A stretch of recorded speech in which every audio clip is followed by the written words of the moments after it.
बिहार के chief minister का जो वीडियो वायरल हुआ है वो बहुत ही ज़्यादा सरप्राइजिंग भी है और हाईली कंडेमनेबल भी है।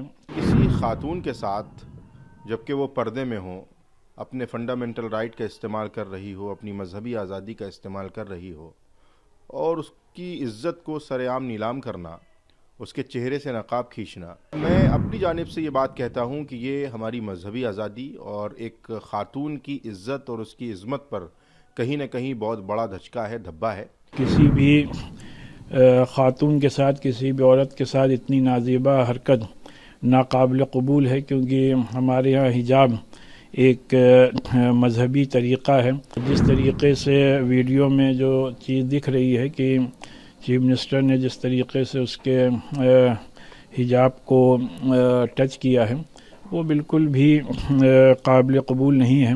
बिहार के चीफ मिनिस्टर का जो वीडियो वायरल हुआ है वो बहुत ही ज़्यादा सरप्राइजिंग भी है और हाईली कंडेमनेबल भी है, क्योंकि किसी भी ख़ातून के साथ, किसी भी औरत के साथ इतनी नाज़ेबा हरकत नाकाबिल कबूल है, क्योंकि हमारे यहाँ हिजाब एक मजहबी तरीक़ा है औरतों के ड्रेसअप होने का। और जिस तरीक़े से वीडियो में जो चीज़ दिख रही है कि चीफ मिनिस्टर ने जिस तरीक़े से उसके हिजाब को टच किया है वो बिल्कुल भी काबिल कबूल नहीं है। और हम ये समझते हैं कि ये चीफ मिनिस्टर को इसके लिए मुस्लिम ख़वातीन से अपोलोजाइज़ करना चाहिए। देखिए, एक विजुअल जो वीडियो सामने आ रहा है ये निहायत ही बेहुदा और जिसकी जितनी मजम्मत की जाए, निंदा की जाए वो कम है।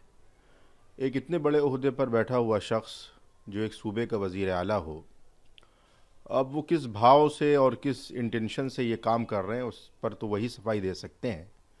लेकिन किसी खातून के साथ जबकि वो पर्दे में हो, अपने फंडामेंटल राइट का इस्तेमाल कर रही हो, अपनी मजहबी आज़ादी का इस्तेमाल कर रही हो और उसकी इज़्ज़त को सरेआम नीलाम करना, उसके चेहरे से नकाब खींचना, ये यकीनी तौर पर न सिर्फ हमारे संविधान का बल्कि ख़वातीन के ताल्लुक़ से एक बड़ा जुर्म और एक बड़ी कार्रवाई मानी जाती है। हमें अफसोस इस बात का है कि अभी तक के कोई भी वुमेन एक्टिविस्ट जो तरह तरह के मसलों पर और इस्लामी अहकामात पर महिलाओं के हुकूक़ की बात करके मंजर-ए-आम पर आ जाती हैं।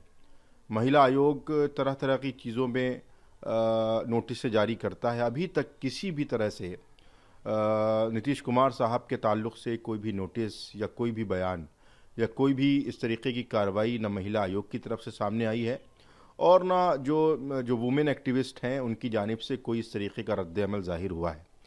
लिहाजा मैं अपनी जानिब से ये बात कहता हूँ कि ये हमारी मजहबी आज़ादी और एक ख़ातून की इज़्ज़त और उसकी इज़्ज़त पर कहीं ना कहीं बहुत बड़ा धचका है, धब्बा है और एक बहुत बड़ा हमला है। लिहाजा इस तरीके की हरकत के बाद वज़ीर आला को इस पर माफ़ी मांगनी चाहिए और मंजर आम पर आकर इस पर सफाई भी पेश करनी चाहिए।